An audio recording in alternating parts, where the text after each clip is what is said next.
ذہنوں میں یہ غلط فہمی رہتی ہے کہ بھئی اگر یہودی ایک ریاست قائم کرنا چاہتے ہیں اور اس زمین میں قائم کرنا چاہتے ہیں جہاں ان کی تاریخ ہے، یعنی یہ فلسطین کی زمین، یہ انبیاء کرام کی زمین ہے اور بیشتر انبیاء کرام بنی اسرائیل سے آئے ہیں، تو یہ بنی اسرائیلی کی اولاد ہیں، اور یہ اگر وہاں پر اپنی حکومت قائم کرنا چاہتے ہیں تو اس میں کیا رکاوٹ، کیوں اس کی مخالفت کی جاتی ہے؟ بعض اوقات یہ ذہن میں سوال پیدا ہو یہ پروپیگنڈا اسرائیل کی طرف سے ساری دنیا کو میں پھیلایا گیا ہے کہ ہم اس زمین کے وارث ہیں، لہذا ہم اس بات کے حقدار ہیں کہ یہاں پر حکومت قائم۔ تو میں یہ بات واضح کر دوں کہ بنی اسرائیل کی حکومت فلسطین کے اوپر صرف 99 سال رہی ہے۔ ہزاروں سال کی تاریخ میں بنی اسرائیل کی حکومت فلسطین پر صرف 99 سال قائم رہی۔ اس سے پہلے جو فلسطین کے جو اصل باشندے ہیں وہ کنعانی ہیں، اور کنعانی یہ وہ قوم ہے جو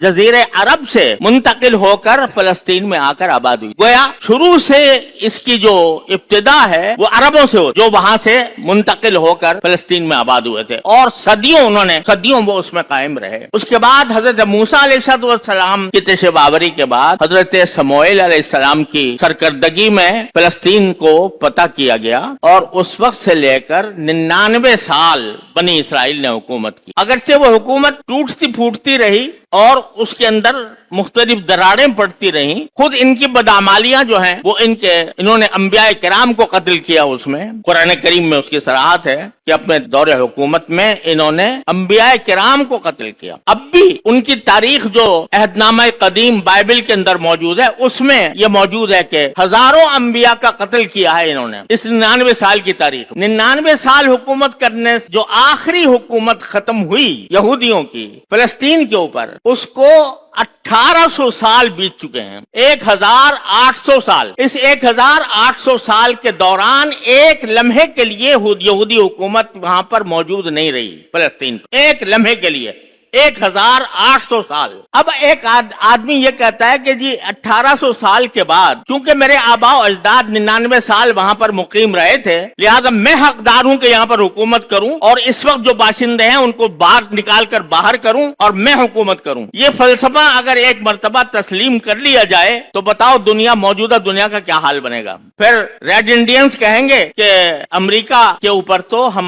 صدیوں ہماری حکومت رہی ہے ریڈ انڈینز کی، اور اس کو بہت زیادہ عرصہ بھی نہیں گزرا، 1800 سال بھی نہیں گزرے، تو اب ہمارا حق ہے کہ ہم امریکہ کے باشندوں کو امریکہ سے نکال کر ریڈ انڈینز کی حکومت قائم کریں، اور پھر ایک ملک کے اوپر موقوف نہیں، ساری دنیا کے ممالک میں یہ اگر اصول تسلیم کر لیا گیا تو موجودہ جو دنیا ہے وہ تو ختم ہو جائے گی، اور وہ 1800 سال پہلے کے لوگ آ کر آباد ہوں اور آباد ہو کر اپنی زمین سے موجودہ باشندوں کو نکالیں۔ یہ آخر کوئی تسلیم کر سکتا ہے دنیا کے اندر؟ لیکن یہ فلسفہ صرف اسرائیل کے حق میں تسلیم کیا گیا، جبکہ اسرائیل یعنی بنی اسرائیل اور یا یہودی دنیا کے مختلف ملکوں میں پھیلے ہوئے تھے، کوئی انگلینڈ میں، کوئی فرانس میں، کوئی سوئٹزرلینڈ میں، کوئی فلاں ملک میں، کوئی روس میں، اور کہتے ہیں یہ سب جمع کر کے اکٹھے لا کر یہاں پر بسائے جائیں گے، اور یہاں بسانے کے لیے اگر یہاں کے باشندوں کا قتل عام کرنا پڑا تو قتل عام بھی کیا جائے گا۔ چنانچہ سن 1948 کے اندر یہ سب سے زیادہ اس میں حصہ برطانیہ کا اور اس کے ساتھ امریکہ کا، انہوں نے مل کر یہ اس ناجائز بچے کی پرورش کرنی شروع کی۔ سن 1948 میں اسرائیل کا اعلان کیا۔ ادھر اسرائیل میں جو اس وقت کا وزیر اعظم بنا تھا بن گوریون، اس نے ادھر اعلان کیا اسرائیل کی ریاست قائم ہونے کا، اس کے 2 گھنٹے کے بعد امریکہ نے فوراً تسلیم کر لیا کہ ہاں ہم اس ریاست کو مانتے، جبکہ وہ قیام جو آیا تھا وہ دیر یاسین کے مذبح کے بعد آیا تھا، جس میں بے شمار بے گناہ فلسطینیوں کا قتل عام کیا گیا تھا، اس کے بعد اور ان کو گھروں سے نکالا گیا تھا، اس کے بعد یہ قائم ہوا تھا۔ لہذا یہ حق کہنا کہ ہمارا حق ہے سیاسی طور پر بھی غلط، کیونکہ 1800 سال سے ان کی کوئی حکومت وہاں پر نہیں، بلکہ اس دوران مسلمانوں نے کچھ عرصے، عیسائیوں نے حکومت کی، کچھ عرصے